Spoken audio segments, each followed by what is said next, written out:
De retour du marché, cette jeune fille nous invite en cuisine, fière devant l'étalage de nourriture brute. Légumes, viande, volaille et poissons. Les manches relevées, elle s'apprête à préparer ces plats que l'on imagine simples et généreux en saveur, en odeur, des plats qui réchauffent les corps et les cœurs.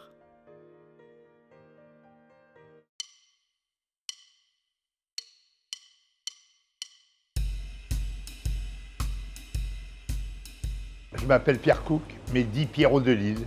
Pourquoi Pierrot de Lille? Parce que j'ai fait des émissions, 12 émissions avec Maïté. Et à l'époque, elle a dit, je vais t'appeler Pierrot de Lille parce que mon mari s'appelle Pierrot, je ne veux pas confondre. Et voilà, donc pour ça, on m'appelait Pierrot de Lille. Je suis donc restaurateur. J'ai cédé mon restaurant il y a 6 ans, La Marmite, à monsieur Fred Verviche. Et on est tellement amis qu'on est restés amis. Et je suis toujours là, je viens au midi. Je viens tous les midis, puis malgré tout, j'injecte ma cuisine. On a une cuisine bien à nous, une cuisine bistrot. Et donc, j'injecte ma cuisine à mon chef, qui est très bien en ce moment, Alfredo. J'ai démarré avec ma mère, à l'auberge Abel Siska, dans les années 60. Ma mère, elle avait une cuisine, ce qu'on appelle ménagère, mais une sacrée cuisine, c'était une sacrée cuisinière. Et donc, j'ai toujours eu cette empreinte-là. Chez nous, il n'y a pas de fond brun, il n'y a pas de glaçage. Nous, c'est la sauce au dernier moment, le beurre et la crème fraîche. Chez nous, c'est généreux, c'est une cuisine généreuse. Comment qu'on appelle ça? J'appelais souvent ça ma cuisine canaille. Parce qu'on fait les tripes, les rognons, la tête de veau, le foie de veau, l'os à moelle. Enfin, moi, j'ai toujours eu l'esprit bistrot. Et là, il y en a beaucoup, ils ont eu l'esprit bistrot, mais parce que ça marche bien en ce moment, ils appellent ça un bistrot. Alors, il faut avoir l'esprit bistrot, il faut faire vivre les gens, il faut boire un petit coup avec chaque table, pas commencer à dire je conduis, tout ça. Et moi, j'ai toujours fait comme ça, j'ai toujours eu beaucoup de... J'ai ça dans le sang, quoi. Et la télé, on m'a demandé de faire 3 émissions avec Pierre Bon sur le Nord. Et le même jour, on avait fait les moules marinières, la tarte à la rhubarbe et les carbonates. Tout ça dans une émission de 20 minutes. On a cafouillé. Et puis pour finir, on a fait après, je vais rester pour faire 5 émissions, on a fait 500. Il y a la photo de Bocuse là-haut, qui m'envoyait toujours ses vœux. Tous les ans, Bocuse m'envoyait ses vœux, je lui répondais. Quand il est décédé, j'ai pas reçu.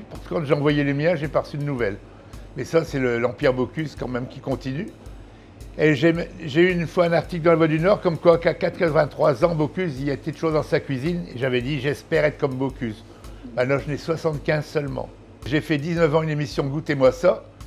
Et on m'a mis Génie Clèves, monsieur Serge Carpentier m'a présenté Génie Clèves.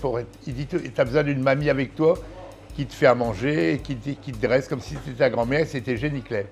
Et on s'est vraiment bien entendu, donc avec Génie, on a eu des moments merveilleux.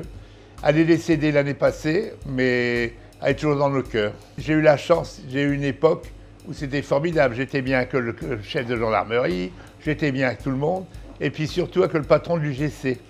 Donc à l'époque, les vedettes, ils venaient au restaurant le soir, ils dormaient à Lille, et ils repartaient le lendemain, ils faisaient leur conférence.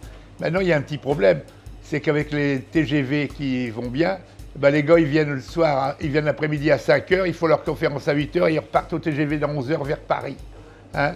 Donc, mais moi, j'ai eu la chance, évidemment, j'ai pas pris de photos avec, mais j'ai eu tout plein de vedettes. Ce que je vais garder un souvenir formidable, c'est j'ai eu Rostropovitch, parce qu'une fois, il était à l'Opéra de Lille, on me l'avait amené, et je lui avais mis, avant qu'il commence son concert, et je lui ai mis 3 genièvres. Après, les gars me disent, Monsieur Perrault, il faut arrêter, mais il aimait bien mon genièvre, mon genièvre, mon genièvre. Après, j'ai eu tous les acteurs comme Thierry Lhermitte, enfin bref, avec Mademoiselle Béard à l'époque.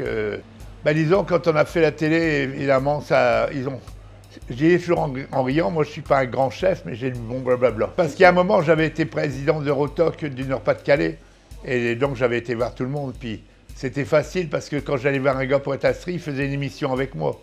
Alors donc les gars, ils étaient tentés.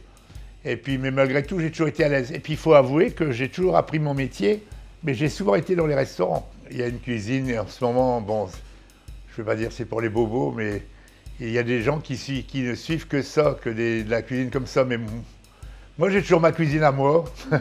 Et quand tu viens chez moi, tu lis, je dis toujours en riant, tu viens chez moi, tu lis la carte, tu as envie de manger des rognons, tu as envie de manger des tripes, tu as envie de manger une andouillette, tu as envie de manger ci.